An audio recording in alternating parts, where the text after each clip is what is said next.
1932 के खतियान आधारित नियोजन नीति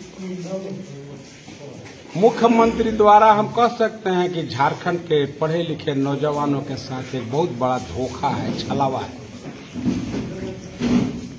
और मैं मुख्यमंत्री जी को भी कहूंगा कि आप इतने बड़े संवैधानिक पद पर बैठ के झूठ तो मैं सुना था, लेकिन झूठ बम कम लोग फेंक पाते हैं। और आपने तो इसमें आपकी महारत को साबित किया है।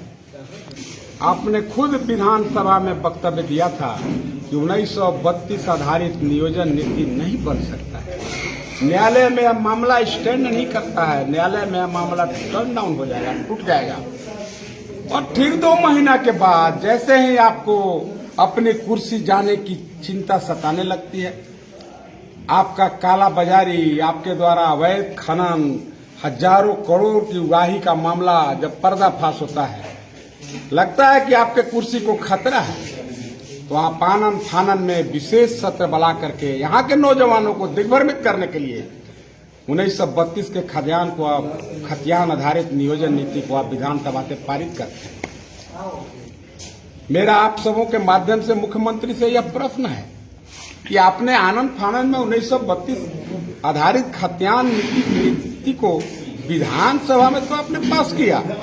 आज 24-25 दिन हो गया, वह अध्यादेश, वह बिल आज तक गवर्नर के टेबल तक नहीं पहुंच पाया। आपका खतियान आधारित 1932 की गंभीरता को यह दर्शाता है।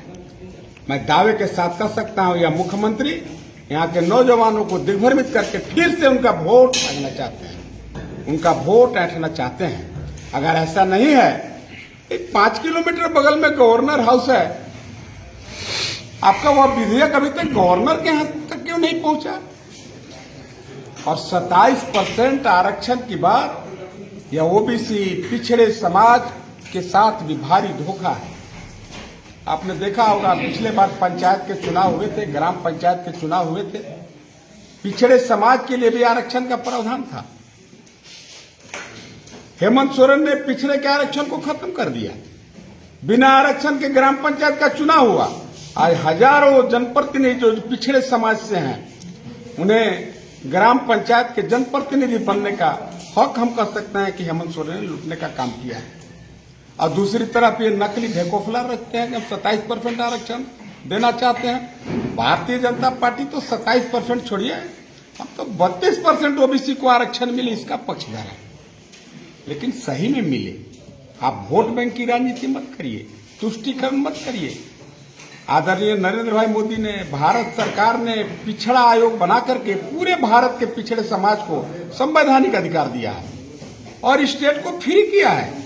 आपके यहाँ जनसंख्या अनुपातिक सोशियो इकोनॉमिक आप सर्वे करिए, आप आरक्षण में कमी बेसी कर सकते हैं। कि क्यों घड़ियाली आंसू बहाते हैं? जो काम आप खुद कर सकते हैं, केंद्र सरकार ने आपको अधिकार दिया है। आप 27% नहीं, 30% आरक्षण दीजिए पिछड़े को। और अभी जो आसन नगर पंचायत का चुनाव है, आपने इसमें पिछड़े के आरक्षण को फिर खत्म कर दी। इस चुनाव कराने के पहले पिछड़े को आप आरक्षण दीजिए। ये सब देखिए नौटंकी है। आप एक तरफ 8 तारीख को आ रहे हैं मुख्यमंत्री, देखिए अपना पीठ थपथपाते चल रहे हैं। मुख्यमंत्री दिखाना चाहते हैं कि हम भी गरीबों के लिए, दलित पिछड़े शोषित के हम भी विरोधी नहीं हैं। मैं दावे के साथ कह सकता हूं, हेमंत की सरकार गरीब दलित पिछड़े आदिवासी की विरोधी सरकार है। आज टीएससी के बैठक का क्या हाल हुआ? यानी जोहर नहीं है, ये अंतिम विदाई लेते चल रहे हैं। इनको पता है कि बहुत जल्दी इनकी सरकार जाने वाली है। अब किस चीज का बधाई ले रहे हैं? क्या 1932 आधारित नियोजन नीति पारित हो गया? अरे अपनी तो आपने एक कदम भी आगे नहीं बढ़ाया है। आपने उसका पहला कदम माननीय गवर्नर के कार्यालय तक वो विधेयक को पहुंचाना था, आप तो वहां तक नहीं पहुंचा है।